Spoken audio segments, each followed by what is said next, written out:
സ്നേഹം കൊടുത്തും കൊതിച്ചും അവൾ പെയ്തൊഴിയാതെ ജൂൺ 30 മുതൽ എല്ലാ ദിവസവും വൈകുന്നേരം 6:30 നമ്മുടെ സ്വന്തം സൂര്യ ടിവിയിൽ.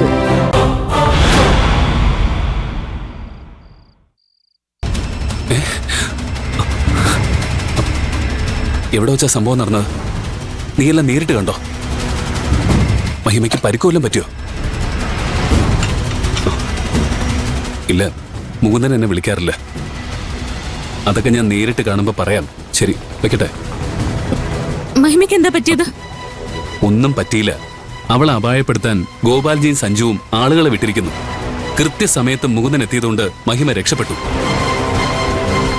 മുകുന്ദനും ഗോപാൽജിയുമായിട്ട് വഴക്ക് നടന്നു. അത് കണ്ടിട്ട് ബാറിൽ ജോലി ചെയ്യുന്ന ഒരുത്തൻ എന്നെ വിളിച്ച് പറഞ്ഞതാ. ഈ ഗോപാലിന് എന്തിനുള്ള പുറപ്പാടാ? അയാൾ മഹിമയെ കൊല്ലോ? അങ്ങനെ ചെയ്താലും അത്ഭുതമൊന്നുമില്ല. അവർക്ക് മഹിമയോട് അടങ്ങാത്ത പകയുണ്ട്. ഗിരിയൻ അവരെ ഒന്ന് പറഞ്ഞ് മനസ്സിലാക്കിപ്പിച്ചൂടെ? ഞാൻ എന്നെ തന്നെ എങ്ങനെയാണ് പിടിച്ചു നിർത്തിയിരിക്കുന്നതെന്ന് എനിക്കറിയില്ല. അപ്പോഴാ അവരെ പറഞ്ഞ് മനസ്സിലാക്കിക്കുന്നു. ഈ കാര്യത്തിൽ അവരുടെ ഭാഗത്ത് തന്നെയാ ന്യായം. നമ്മുടെ കുഞ്ഞിനെ ആരെങ്കിലും അപായപ്പെടുത്താൻ ശ്രമിച്ചാൽ ഞാനും അത് തന്നെയായിരിക്കും ചെയ്യുക. അവൾക്ക് എത്ര വലിയ നഷ്ടമാണ് സംഭവിച്ചതെന്ന് ഒരമ്മയെ നിനക്ക് മനസ്സിലാവുമല്ലോ. എന്നിട്ടും എന്തിനാ മഹിമയ്ക്ക് വേണ്ടി സംസാരിക്കുന്നത്? അവൾ എന്റെ അനിയത്തിയല്ലേ? എനിക്ക് അവള് മകളെ പോലെ തന്നെയാണ്. ഇനി അവളെ രക്ഷിക്കാൻ വേണ്ടി നീ കളത്തിലിറങ്ങിയാൽ നീയും അപകടം വിളിച്ചു വരുത്തും. നമ്മുടെ കുഞ്ഞിന് ദോഷം വരുന്നൊന്നും നീ ചെയ്യരുത്. അവളെ എല്ലാരും കൂടി കൊല്ലാൻ നോക്കുമ്പോ എനിക്ക് നോക്കി നിൽക്കാൻ പറ്റുമോ? അവൾക്ക് അർഹിക്കുന്ന ശിക്ഷ തന്നെ അവൾക്ക് കിട്ടാൻ പോകുന്നത്. ഗിരിയണ്ണും ഗോപാലിനും ഒക്കെ ചെയ്ത തെറ്റിനുള്ള ശിക്ഷകളൊക്കെ അനുഭവിച്ചിട്ടുണ്ടോ? ഇതവൾക്ക് അറിയാതെ പറ്റിപ്പോയൊരു കയ്യബദ്ധമല്ലേ? എന്നെ എന്റെ കുഞ്ഞിനെ സഹായിക്കണമെന്ന് ഗിരിയണ്ണ എന്തെങ്കിലും ആഗ്രഹം ഉണ്ടെങ്കിൽ മഹിമയെ രക്ഷിക്കാനുള്ള ഒരു വഴി പറഞ്ഞു തരണം. ഞാൻ നോക്കിയിട്ട് ആകെ ഒരു വഴി മാത്രമേ കാണുന്നുള്ളൂ. മഹിമയോട് നാട് വിടാൻ പറയണം. കുറെ നാളത്തേക്ക് അവൾ സ്ഥലത്തില്ലെങ്കിൽ ഒരു പക്ഷെ ഗോപാൽജിയുടെയും കൂട്ടരുടെയും മനസ്സ് തണുത്തെന്ന് വരും. ഗോപാലിനും കുടുംബവും എല്ലാം മറക്കുമെന്ന് ഗിരിയണ്ണ ഉറപ്പുണ്ടോ? ഒരുറപ്പുമില്ല. അവരുടെ സ്ഥാനത്ത് ഞാനാണെങ്കിലും ഒരിക്കലും മറക്കില്ല. പക്ഷേ അങ്ങനെ പ്രതീക്ഷിക്കല്ലാതെ നിന്റെ മുന്നിൽ മറ്റു മാർഗമൊന്നുമില്ലല്ലോ. ഈ നാട്ടിൽ നിൽക്കുകയാണെങ്കിൽ ഉറപ്പായിട്ടും ഗോപാൽജി അവളെ തീർക്കാൻ ശ്രമിക്കും. വേറെ ഏതെങ്കിലും നാട്ടിലാണെങ്കിൽ അവൾക്ക് ജീവനോടെങ്കിലും ഇരിക്കാൻ പറ്റും. മഹിമയുടെ സ്വഭാവം വെച്ച് അവൾ ഒരിക്കലും നാട് വിട്ടു പോകാൻ സാധ്യതയില്ല. ഇവിടെ തന്നെ നിന്ന് ഗോപാൽജിയുമായി ഏറ്റുമുട്ടാനായിരിക്കും അവളുടെ ശ്രമം. ഇല്ല, ഞാൻ അവളെ എങ്ങനെയെങ്കിലും കാര്യങ്ങളെല്ലാം പറഞ്ഞ് മനസ്സിലാക്കിപ്പിച്ച് പറഞ്ഞു വിട്ടോളാം. നീ ശ്രമിച്ചു നോക്ക്. ഫലം ഉണ്ടാവുമെന്ന് എനിക്കൊരു പ്രതീക്ഷയില്ല.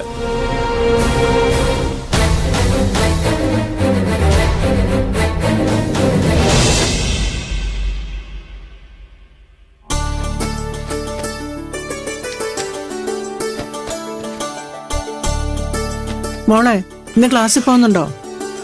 ഉണ്ട്. എന്താ അമ്മേ? അല്ല, ഗോപാലൻ ഇങ്ങനെ എന്തിനും മടിക്കാതെ നിൽക്കുമ്പോ കോളേജിൽ പോകുന്ന റിസ്ക് അല്ലേ മോളെ? അങ്ങനെ പേടിക്കാൻ തുടങ്ങിയാ ജീവിക്കാൻ പറ്റുമോ അമ്മ? ആ, അതും ശരിയാ. ഉള്ളത് പറയാലോ. ഇന്നലെ നടന്ന സംഭവത്തിന് ശേഷം രാത്രി കിടന്നാൽ ഉറക്കം വരുന്നില്ല. അമ്മ പേടിക്കണ്ട. മഹിമയ്ക്ക് സെക്യൂരിറ്റി ആയിട്ടെ ഞാനുണ്ടല്ലോ. അങ്ങനെ എല്ലാ സ്ഥലത്തും എപ്പോഴും മുകുന്ദൻ എത്താൻ കഴിഞ്ഞൊന്നും വരില്ല. ഇത്രയും വലിയൊരു സംഭവം നടന്നിട്ടും നീ എന്നെ അറിയിച്ചില്ല അല്ലേ? നിനക്ക് ഞാൻ അത്രയ്ക്ക് വേണ്ടാത്തവളായോ? ചേച്ചി എല്ലാം അറിഞ്ഞിട്ട് എന്ത് ചെയ്യാനാ? മഹിമേ, ഒരാള് നീ പ്രശ്നത്തിലാണെന്ന് അറിഞ്ഞിട്ട് അന്വേഷിക്കാൻ വരുമ്പോ ഇങ്ങനെയല്ല സംസാരിക്കേണ്ടത്. അത് അയാളെ അപമാനിക്കുന്നതിന് തുല്യവാ. മഞ്ജുരിക്ക് വേണ്ട മുകുന്ദ. മഹിമ, ഇനി നീ എന്ത് ചെയ്യാനാ പരിപാടി? എന്ത് ചെയ്യാൻ? സാധാരണ പോലെ തന്നെ കോളേജിൽ പോവും, പഠിക്കും, തിരിച്ചു വരും, അത്ര തന്നെ. മോളെ, ഗോപാലിനും സഞ്ജുവും ഉറപ്പായിട്ടും ഇനി നിന്നെ കൊല്ലാൻ ശ്രമിക്കും. അതിന് നീ കുറച്ചു നാളത്തേക്ക് ഇവിടെ നിന്ന് മാറി നിൽക്ക്. അവര് പതിയെ എല്ലാം മറന്നു തോന്നുമ്പോ ഞാൻ വിളിക്കാം. അപ്പൊ നീ തിരിച്ചു വന്നാ മതി. ഞാൻ ഒളിച്ചോടണോ? അതിന് മാത്രം ഞാൻ എന്ത് തെറ്റാ ചെയ്തേ? എടി, നീ കാരണം ഒരു കുഞ്ഞിന്റെ ജീവനാ പോയത്. ചേച്ചിയും അത് വിശ്വസിക്കുന്നുണ്ടല്ലേ? എന്നെ കൊണ്ട് ഇത്രയും വലിയൊരു ക്രൂരത ചെയ്യാൻ പറ്റുമെന്ന് എന്നെ വളർത്തി വലുതാക്കിയ ചേച്ചി തന്നെ വിശ്വസിക്കുകയാണെങ്കിൽ പിന്നെ ജീവിക്കുന്നതിൽ എന്താ അർത്ഥം?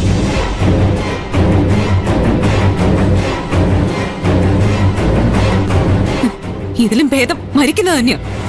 മോളെ, മതി. ഇനി എന്നെ ഉപദേശിക്കാനായി ചേച്ചി വെറുതെ ബുദ്ധിമുട്ടി ഇങ്ങോട്ട് വരണമെന്നില്ല. എനിക്ക് ശരിയും തോന്നുന്ന ഞാൻ ചെയ്യുന്നേ. അതിന്റെ ഭവിഷ്യത്ത് എന്താണെങ്കിലും ഞാൻ തന്നെ അനുഭവിച്ചോളാം.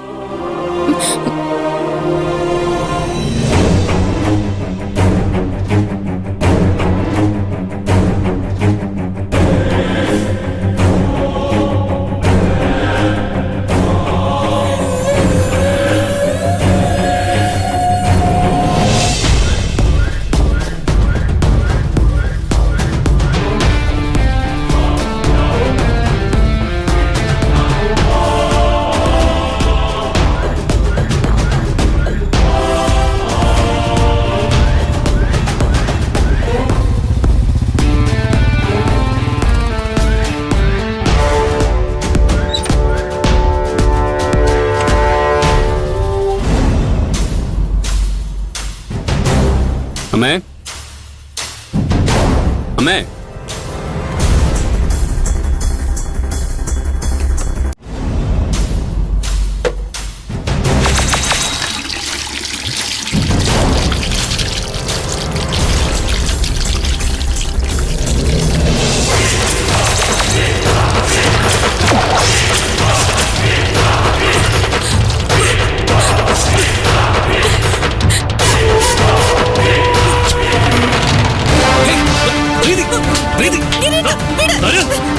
എന്താ പ്രീതി, എന്താ ഭ്രാന്തായി കാണിക്കുന്നേ?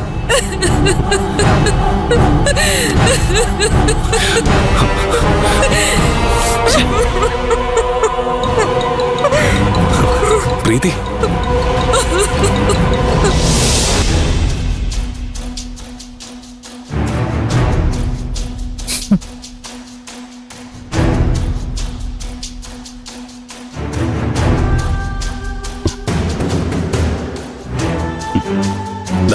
ഇത് കുടിക്ക.